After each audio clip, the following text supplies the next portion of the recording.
The Fire Festival is now an internet legend. It was supposed to be a luxury music festival that promised private jets, supermodels and gourmet feasts, but it ended up delivering disaster tents, mouldy cheese slices and litigation. It was a triumph of ambition over execution, sold to the young, rich and gullible as the ultimate escape, and what they actually got was sunburnt and stranded. But there's a lesser-known cousin to the Fire Festival, and it didn't happen on a tropical island, but in the minds of a very few committed conspiracy theorists. On September the 11th, 2023, a man who unironically calls himself the Lord of the Rings launched an event called Red Pill Day, and it was to be a 12-hour live stream billed as the ultimate truth movement telethon. Red Pill Day was meant to be an epoch-defining moment, a global awakening. It would feature a who's who of anti-establishment celebrities, and it would be the day that El Spaniardo finally stuck it through the man via his YouTube stream. Well, what it actually became was something else entirely. Let's begin by hearing the ambitions for what Red Pill Day was supposed to be in the Spaniard's own words. The Red Pill Day on 9/11. First and foremost, Red Pill Day. This is a 12-hour broadcast from 9 till 9. We'll have people on the emails. We'll have people who can receive messages and then feed that into the studio while we're broadcasting live. And we'll hopefully be educating people throughout the day. Red Pill Day was to be a global day of education, awakening, and crucially, fundraising. Essentially a telethon, it would feature 12 hours of non-stop truth broadcast to a world desperate for answers. Their mission was to bankroll a criminal prosecution against the banks themselves. This would be an actual private legal action funded by YouTube donations. And according to the Lord of the Rings, all that stood between here and justice was this pesky problem of fundraising. And Red Pill Day was meant to be the solution to that problem. This was going to be the day when the entire truth movement would come together to raise consciousness, to heighten our collective vibrational frequency, to unite in peace, love and unity, but most importantly, dig into our wallets and give generously. So the Lord of the Rings, also known as the Spaniard, had a plan, and first he had to sell a vision. And of course, the aim of the game is we're trying to raise funds for criminal litigation. What we're doing is we're raising the funds so that we can actually fund a formal investigation. Gary Summers is going to be heading it up. He and his squad of ex-Scotland Yard investigators will effectively be gathering the evidence. Gary will then be recruiting an ex-FCA lawyer who can actually see whether or not any rules have been broken. The plan involved assembling a crack team of financial sleuths, and they would be veterans of the UK's regulatory maze. They would be people who've sniffed out fraud in billion-pound mergers and made crooked CFOs cry. They would be a crack team of forensic accountants trained to spot deception to 2 decimal places, lawyers who've spent decades prying open the vaults of corporate secrecy, a SWAT team of battle-hardened compliance officers, and maybe even a retired judge with a grudge against predatory lending. And all of them somehow under the command of one live-streaming truth warrior. But Simon realized that simply pointing out the naked emperor isn't enough. To snap people out of their trance, you needed more than a bold claim and a donation link. And here's the catch-22 though. To get those donations, he had to prove that there was a crime. But to prove that there was a crime, he needed the donations. He needed some way to break the cycle. And the way he was going to do that was by starting a revolution from his own living room. Those rules require the banks to be transparent with their customers. Now, that means you have to explain how a product works. Well, how can you have an advert which advertises a loan when we all know that there's no such thing as a loan? Despite these stern and sober warnings, the banks somehow carried on. They continued lending money, charging interest and behaving as though loans were real things. It's almost as if they hadn't been watching the Spaniard's channel. Or worse, maybe they had seen it all and chosen to ignore his message. But even as the Spaniard prepared to dismantle this grand illusion, he found himself distracted by a more earthly concern. Not a legal counter-argument, not even the Financial Conduct Agency, but a letter. A very serious letter from some very serious lawyers. It turned out that one of Britain's best-loved charities had taken issue with Red Pill Day, specifically with its name and its logo. And these lawyers were from Comic Relief. They were worried that people might confuse the conspiracy-laden live stream with their own event called Red Nose Day. We had Comic Relief contact us, not too happy with the use of the logo that we had. They felt that people might get confused with Red Nose Day. To the legally trained eye, or quite frankly, any eye, that there is at least an impression of similarity. Both events were lengthy telethons. Both promised to raise money for causes that they claimed were urgent and underfunded. And both made bold use of red in their branding. Comic Relief had its iconic clown's nose, and Red Pill Day had this red pill. I suppose you could call it a red and white medicine capsule. Both logos used black text, a red icon, on a white background. And of course, they were both called Red Something Day.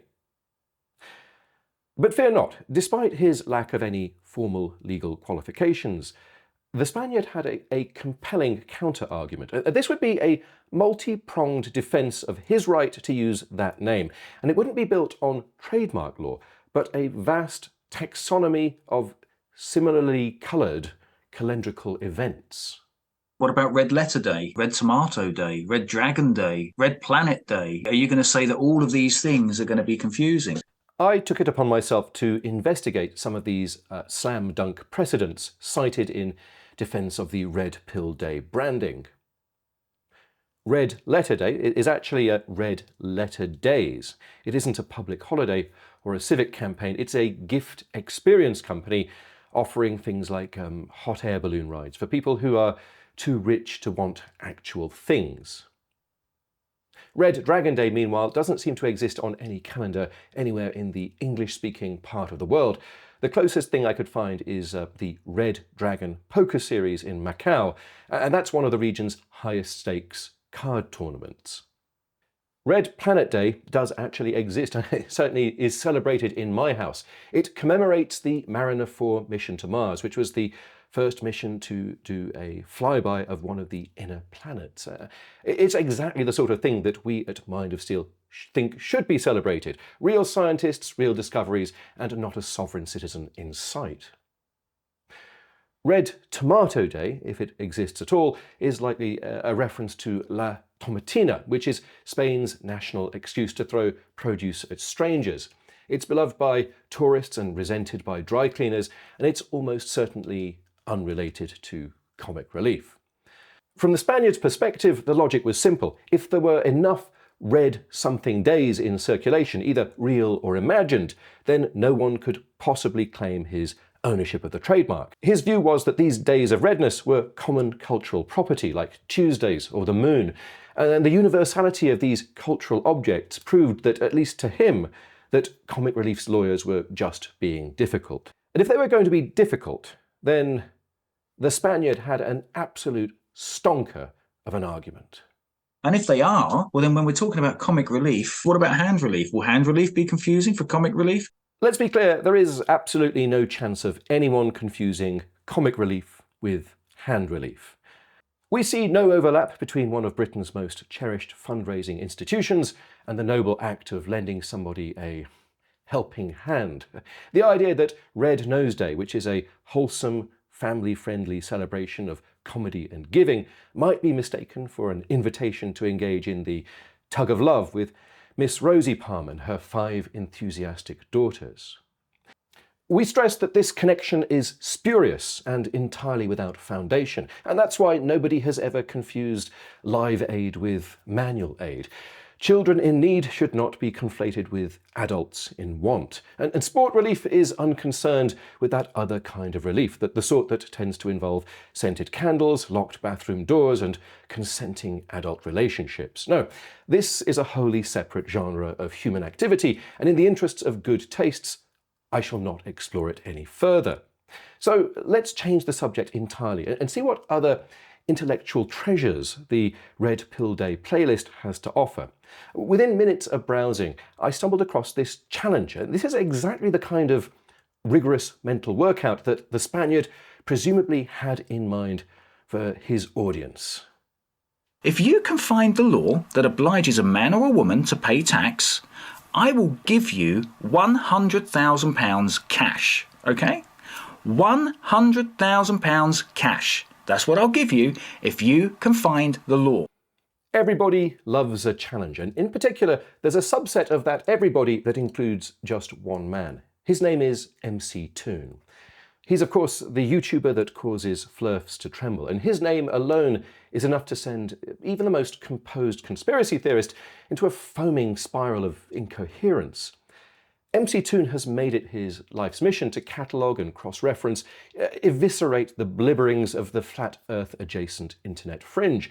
So if you're a sovereign citizen, a freeman of the land, a grifter, or a flat earther, if you sing songs from that same hymn sheet, well, MC Toon knows every verse by heart. And so when Simon offers £100,000 reward to anyone who can find the law that obliges a man or a woman to pay the tax, well, it's no surprise that MC Toon is already there, clipboard in hand and laughing gently. So, number 2 is Flurf challenges are fake. All of them. Every single challenge that they've ever issued is fake. And the way that they're fake is typically, it's subjective. It's them saying, basically, prove to me. Could this be true? Is this £100,000 challenge nothing more than a pretextual bag of nonsense, a false promise made with no serious intention of ever paying out?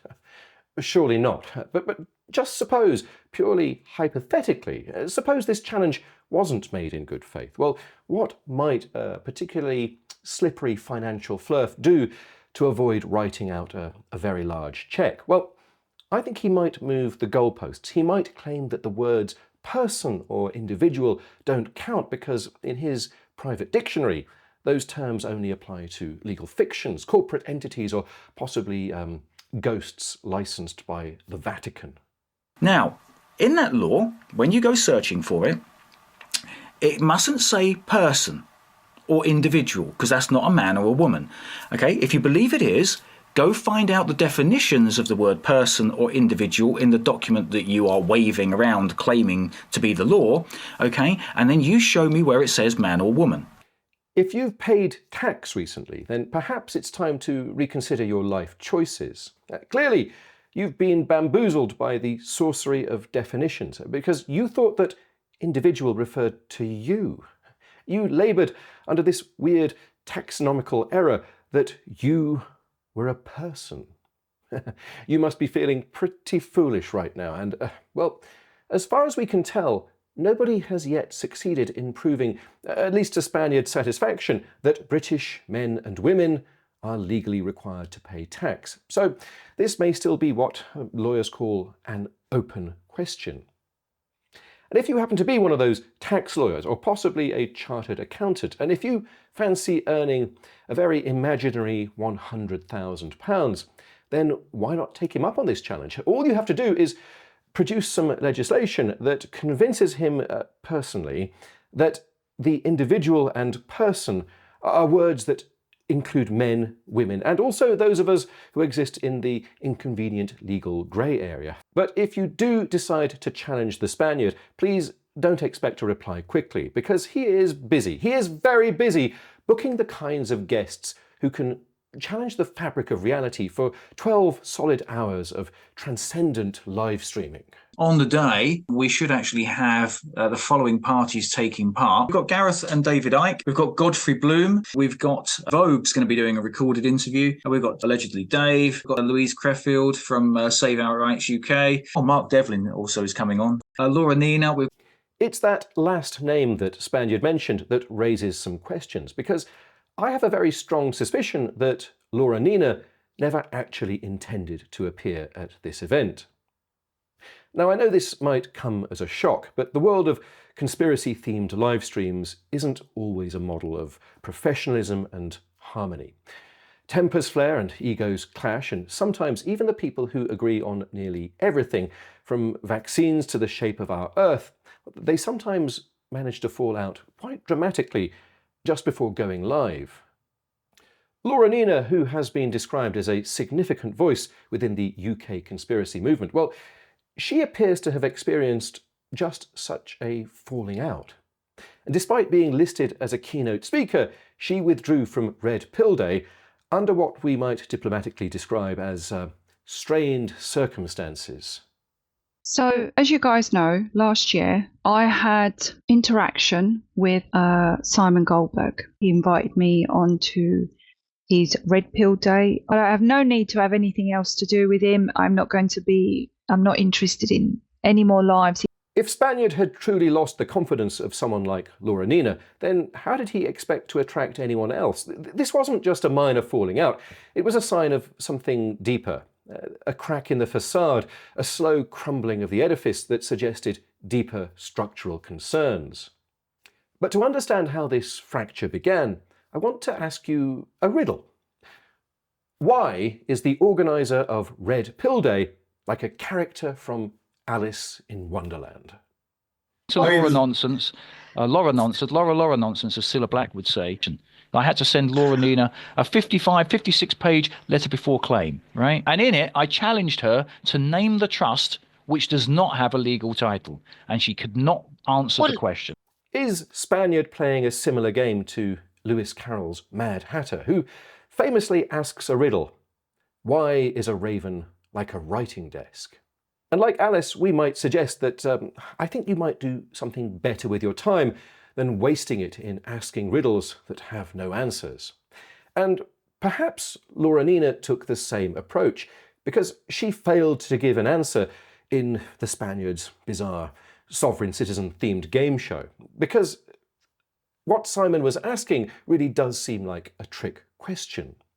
In British law, every trust must have somebody holding the legal title. It's one of the fundamental features of this structure. So if Laura had been profoundly steeped in the theory, practice, and case law of financial trusts, then there's no answer that ever would have satisfied the Mad Hatter of personal finance. So Laura Nina may have lost this round, but I think Simon also lost something bigger: the trust of his own community. And I would not believe a single word that comes out of his mouth. Knowing what I know now, what he's put everybody through, he plays the victim. He plays the absolute victim. He has got traits of narcissism. Laura was definitely out. I wrote to her to confirm, and while she wasn't especially eager to speak with me, she did make one thing clear: that she would have no further involvement with this event or with the Spaniard. Beyond that, she simply said that I should wait and see, which naturally I will. But I do have to wonder whether Laura was ever truly the right fit for this kind of event. Her ideas, though unorthodox, weren't quite radical enough. She never fully embraced the financial alchemy that this telethon demanded. Fortunately, the Red Pill Day YouTube channel was happy to provide an alternative. There, nested amongst one of Spaniard's playlists, was a video described as something that would show you the lies and wake you up. And if Spaniard is truly in league with minds like this, then I think replacing Laura Nina should be no problem at all. All ships, rocket ship, sailing ship, airship, it doesn't matter. If it's a ship, it's female. Why she? Because she delivers the product. Right, the Without vessel. she, there is no product. This is Jordan Maxwell, and he's a man so utterly soaked in maritime law that he makes Sovereign Pete seem positively arid by comparison.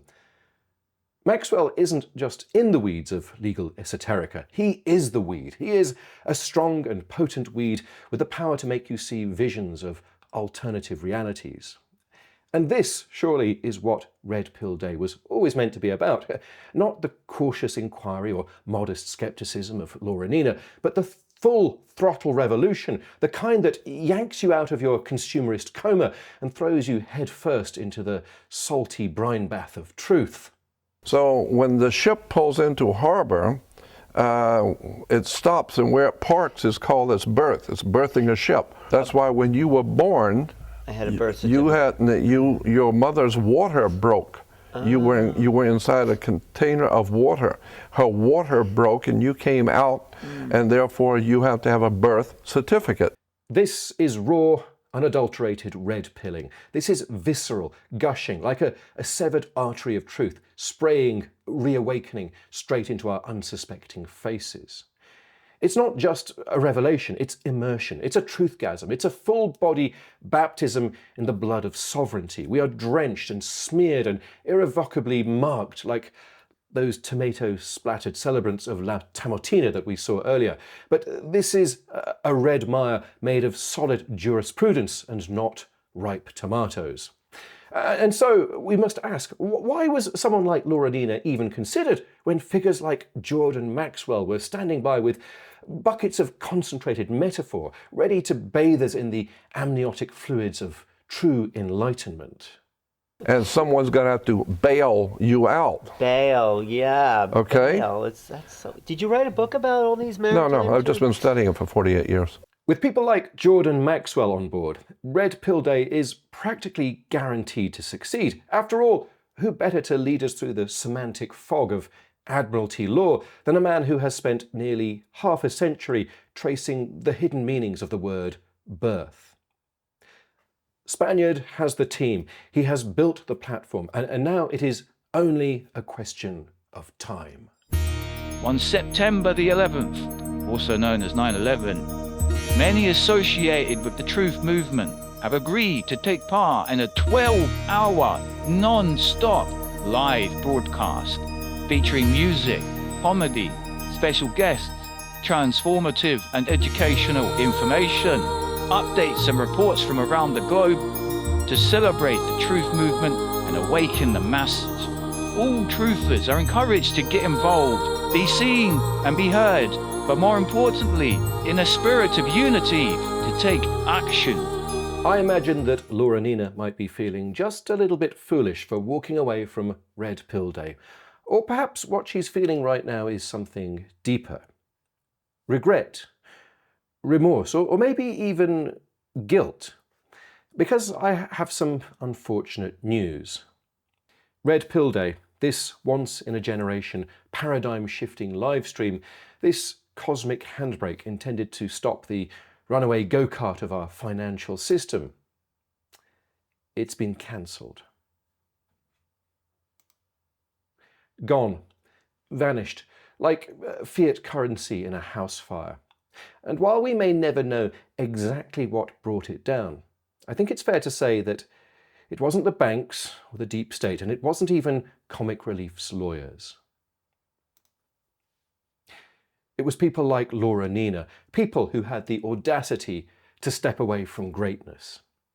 And now let's hear the Spaniard explain why the event was cancelled in his own beautifully worded and not at all bitter statement. Notice, the crowd-funded prosecution against the banks has been placed on hold because the majority of truthers appear to be happy with the banks and do not wish to help fund a private prosecution. In addition, many truthers have expressed their dissatisfaction with the bad behavior of the banks being called out, and since we cannot take action without your support, we have placed everything on hold until such a time as you, the people, change your minds. Thanks. Red Pill Day. Let's hope that the cosmic forces shift once again, and both the Fire Festival and Red Pill Day are rebirthed. And I don't mean that in the sense of a ship being parked, but a child being born. And this is apparently happening for Fire Festival because there's going to be a Fire Festival 2026, or so I'm told. So with your generous support, it could also happen for the Spaniard and his Red Pill Day. But if you can't wait until September the 11th, 2025, which may or may not be when Red Pill Day happens next, I bring you glad tidings, because every day is Red Pill Day in the Mind of Steel chat. And that's right, the Telegram chat, the official companion to this YouTube channel, a place for like-minded people, not necessarily members of the Truther movement, but you can join if you want. And sadly, not Laura Nina, who, as far as I know, has not expressed any interest at all in joining. Perhaps she is still quietly processing her role in the collapse of this truly exciting event. If it's unity you seek, if you long for that red pill sense of collective clarity, then your second best option is to join my chat group and connect with the other seekers of truth. And whether or not you join, and whether your pill be red, blue, black, or vaguely turmeric in colour, I'll see you again next week for another thrilling episode of Mind of Steel.